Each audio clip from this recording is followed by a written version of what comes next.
amigos telespectadores da Rede Vida de Televisão e do programa Páginas Difíceis da Bíblia. Sempre aqui com aqueles que se dispõem, e são numerosos, sabem? Eu, de vez em quando, percorro o nosso Brasil e o nosso programa é conhecido em muitos dos nossos rincões. Eu tenho estado com frequência no Nordeste, onde ministro cursos para seminaristas e retiro para padres, e todos lá me apontam e comentam este programa aqui, juntamente com o Pão Nosso. Mas sei que no Sul também há a mesma perspectiva. Portanto, Deus seja louvado que muita gente, não tendo outros meios, busca na Rede Vida de Televisão e neste programa especial um meio bom para se aprofundar a Sagrada Escritura. Bom dia, Padre Fernando, bom dia a você que todo domingo nos acompanha aqui através do nosso encontro Páginas Difíceis da Bíblia. De fato, Padre, muitos colegas padres, inclusive, nos acompanham. A eles o nosso abraço cordial e fraterno. Muitas comunidades, inclusive aqui da nossa cidade também de São Paulo, paróquias, inúmeros fiéis leigos que, inclusive, chegam até atrasados na missa das 8 ou tiveram que se transferir de missa para acompanhar dominicalmente o nosso programa. A você, o nosso muito obrigado, o nosso carinho por sua audiência. Muito bem. Pois é, nós estávamos falando sobre a correspondência de Paulo a Corinto. Ele estava em Éfeso e parecia-lhe, por cartas, por missivas, gente de Cloé e outros, que as coisas não andavam muito bem em Corinto. Divisão na igreja. Só um segundo. Paulo havia deixado em Corinto Apolo como administrador. Não, Apolo veio líder. depois. Veio após Paulo. Não foi Paulo que o mandou a Corinto. Ah, não foi Paulo. Não, que o mandou, não. Ele foi catequizado completamente por um famoso casal simpático, Áquila e Priscila, e mostrou desejo de ir a Corinto, onde foi. Eu plantei, Apolo regou. Regou. Tá. Então, sim, entendi. Certo? Deus, porém, é aquele que faz crescer, que dá o incremento. As notícias não eram muito agradáveis. Além da divisão, havia um uso um tanto desordenado, ou bastante desordenado, dos carismas. E ele trata desse assunto nos capítulos 12 e 14 da primeira aos Coríntios. Também havia desordem nas celebrações da fraternidade, da fração do pão e na Eucaristia. Parece que era uma única reunião, onde se comia, se bebia e se celebrava a Eucaristia, como foi com Jesus na última ceia. Ô padre, agora talvez o telespectador fique se questionando. Há pouco, não faz muito, que o senhor falou que foi a comunidade onde ele mais se fincou. Ficou aí mais de um ano. Lançou raízes pastorais profundas. E parece-nos que tudo o que ele ensinou, agora os frutos são contrários. Como explicar este movimento, né? Como se explica? Uma opinião minha. Faltavam líderes com autoridade. Eu acredito que Paulo, com a insistência dos coríntios em carismas, deixou a igreja com os carismáticos. Isto, a meu ver, teve suas consequências. Isto é, não havia uma autoridade reconhecida por todos. Quem vai suprir esta indigência, esta carência, serão as pastorais. mas as pastorais não são mais de Paulo. São-lhe atribuídas, mas são uma homenagem póstuma que outros discípulos quiseram fazer-lhe, 1ª e 2ª Timóteo e carta a Tito, mostrando que faltavam nas comunidades autoridades que se impunham e se faziam obedecer. Então as cartas, aquelas que nós chamamos as católicas, as pastorais, como por exemplo 1 e 2 Timóteo e Tito, Filémon, são... Não, Filémon é é autêntica? É autêntica. São 7 cartas autênticas de Paulo, é isso? São. E mais 3 que são... Não, mais outras 7. Mais outras 7? É. Aí seria 1 e 2 Timóteo, Filipe... Não, seria Tito. Não autênticas.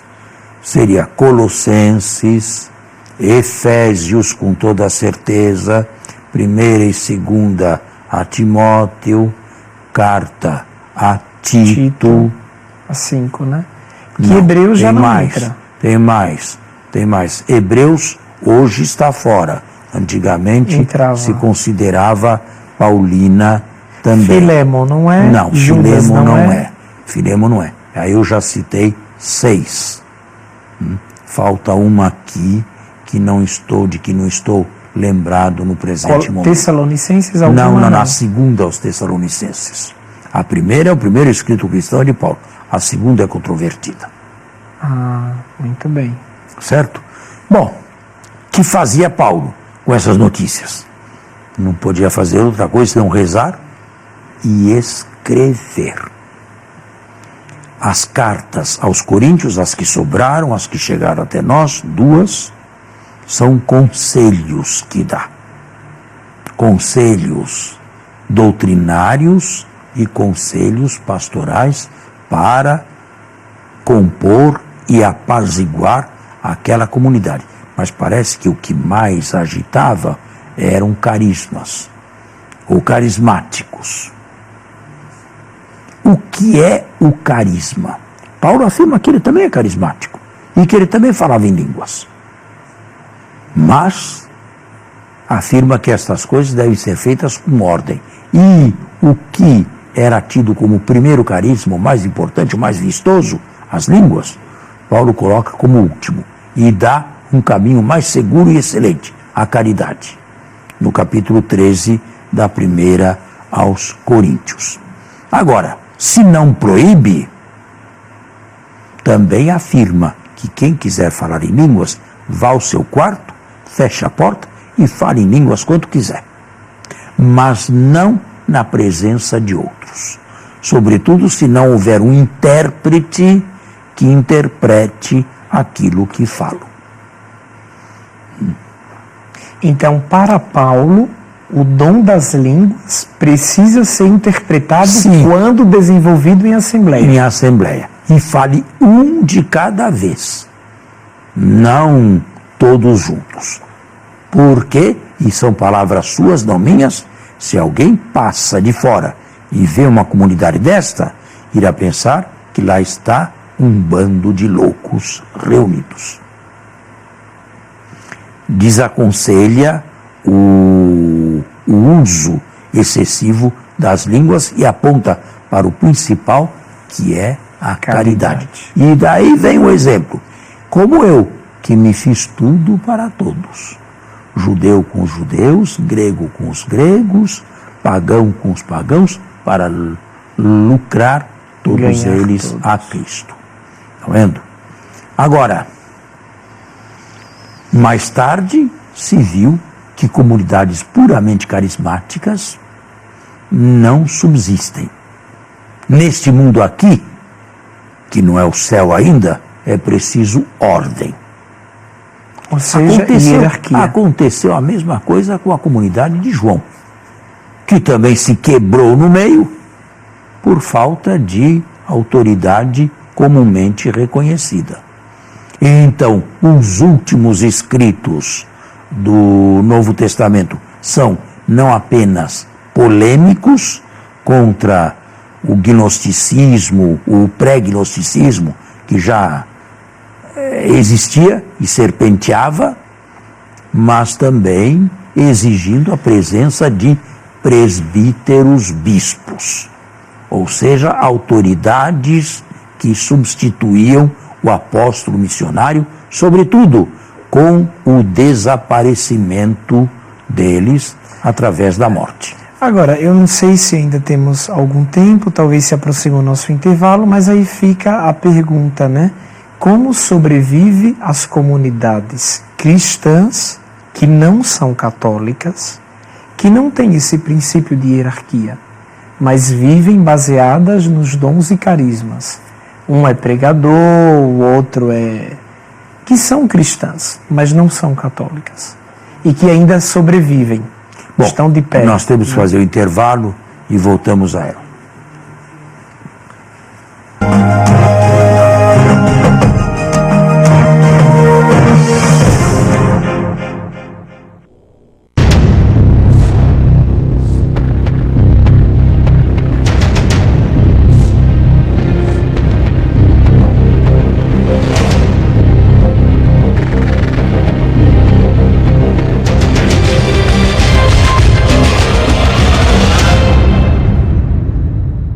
Nesta quinta, Padre Marcos faz a festa no Rede Vida Tamo Junto. Momentos de alegria, música e espiritualidade você encontra no Rede Vida Tamo Junto. Quinta, ao vivo, às 8h30 da noite, com reapresentação no domingo, às 7 da noite. Não dá pra perder, né? Rede Vida. Bem, estamos de volta e qual foi a pergunta que ficou no ar? Na verdade, o senhor falou que Paulo entende que muitos dos problemas que aconteciam em Corinto se davam por causa da falta de autoridade. Não só Paulo, outros também foram vendo isso com o tempo. E o senhor falou que, se olhamos as comunidades joanitas, elas não sobreviveram por causa disso exatamente, que nenhuma comunidade sobrevive neste mundo só sob o aspecto do carisma.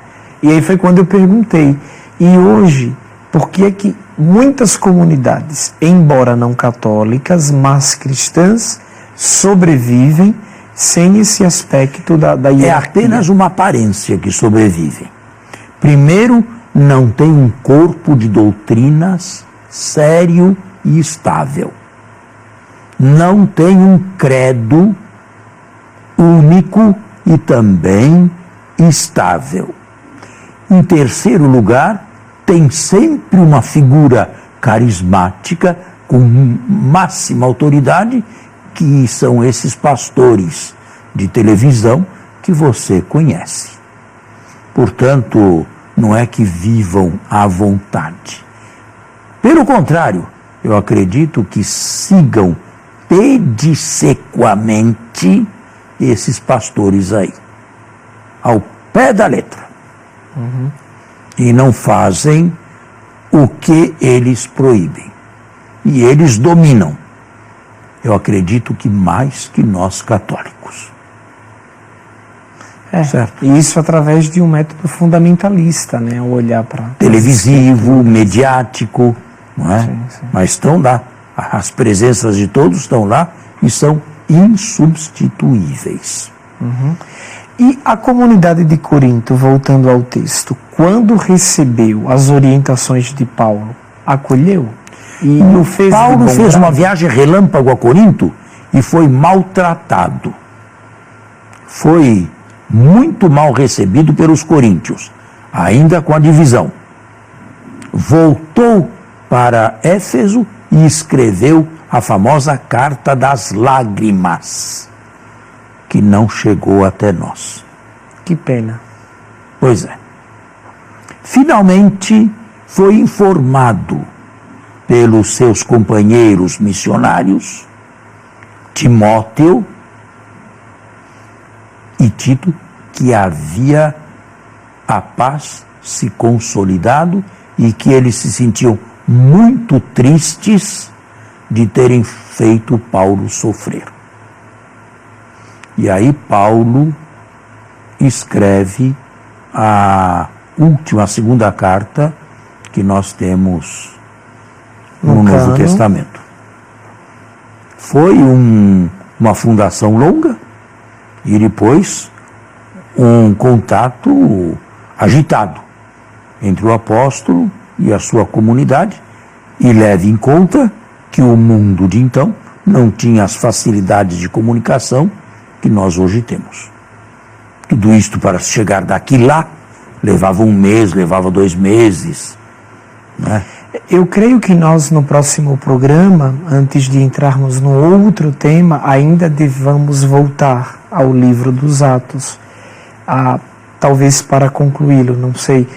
Mas eu tenho percebido até agora, Padre, que em todas as andanças, quer seja de Paulo, quer dos outros, né, que começaram também, juntamente com Paulo, a obra missionária do movimento cristão, todos eles passaram por uma espécie de via sacra, uma via crucis. Seria esse o estilo de Lucas escrever sua teologia? Ou esse era de fato o estilo que todo missionário devia passar, que é o martírio? O senhor entende minha pergunta? Mais ou menos, mas Lucas tem um estilo seu. Colocar mais que pode panos quentes, panos frios, nas fervuras, sabe? Ele não mostra muito choques, prefere ou silenciar ou passar por cima. O que nós tivemos no início foram diversas linhas cristãs. Diversas, isto é, diversos modos de se compreender Cristo. Tiago não era Paulo, Pedro não era Tiago, né? Diversos modos. E outros mais cujo nome nós não sabemos mais hoje. Agora, com o tempo, algumas linhas, ou diversas linhas cristãs, se foram enfraquecendo até terminarem, desaparecerem, e foi se impondo e engrossando sempre mais a linha paulina. A ponto de hoje, nós podermos dizer que as grandes igrejas cristãs, todas elas são paulinas, todas elas seguem a linha de Paulo.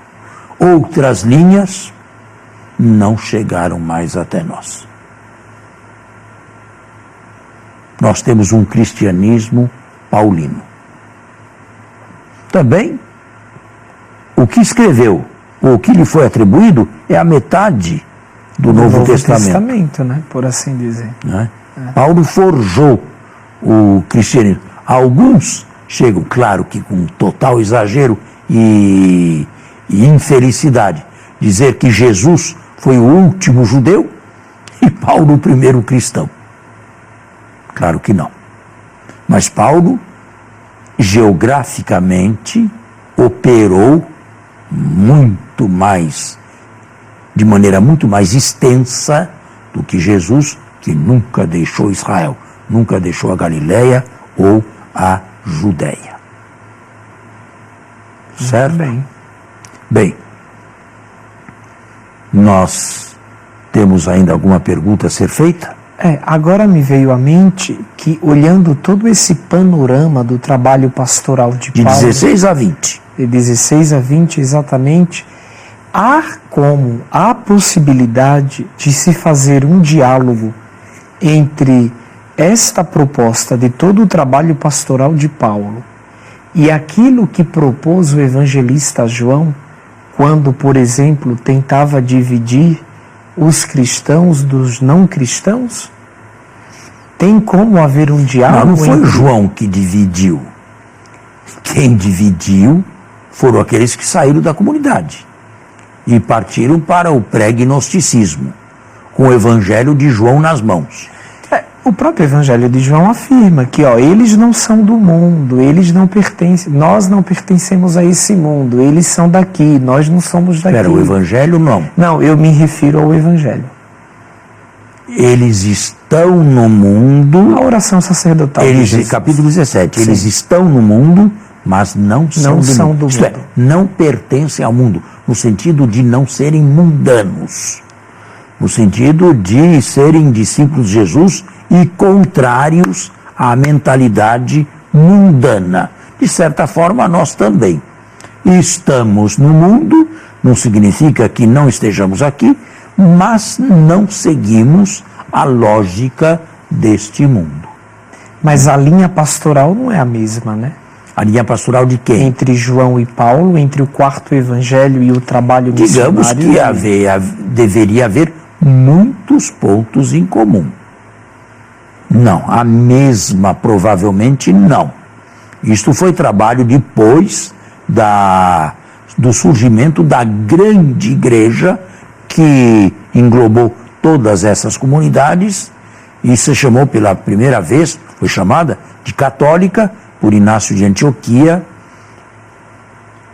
com a sua feição episcopal, que era a feição de Inácio de Antioquia, em Antioquia. Ele era um bispo monárquico e o seu estilo passou para todas as comunidades unidas unidas e entrelaçadas com o bispo de Roma.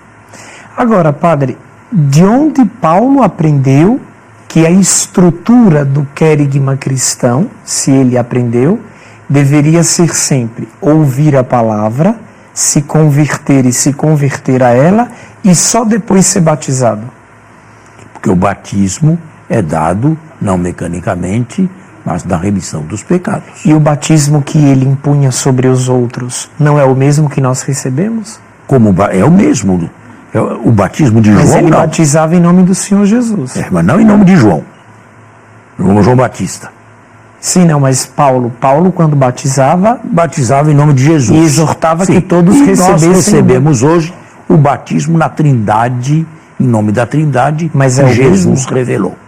Mas é o mesmo? É o mesmo, claro. É o mesmo. Aqui é o mesmo, em nome de Jesus ou em nome da Trindade, que foi revelada por ele. Quem conhecia a Trindade sem Jesus? Não é? Os germens trinitários estão todos no Novo Testamento, sobretudo nas cartas de João.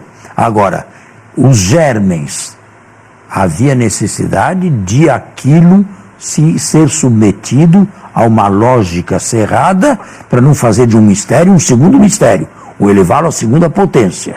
E isto foi feito nos famosos concílios trinitários e cristológicos, levando-se em conta e usando uma linguagem até filosófica que não aparece nos textos do Novo Testamento. Bem, estão nos dizendo que chegou a hora de finalizarmos. Que pena. Mas nós continuamos se Deus quiser. Eu desejo, mais uma vez, como sempre, uma semana agradável a todos e um encontro esperado para a próxima semana, se Deus quiser. Obrigado. A você e a sua família, um abençoado domingo. Fique na paz do Senhor.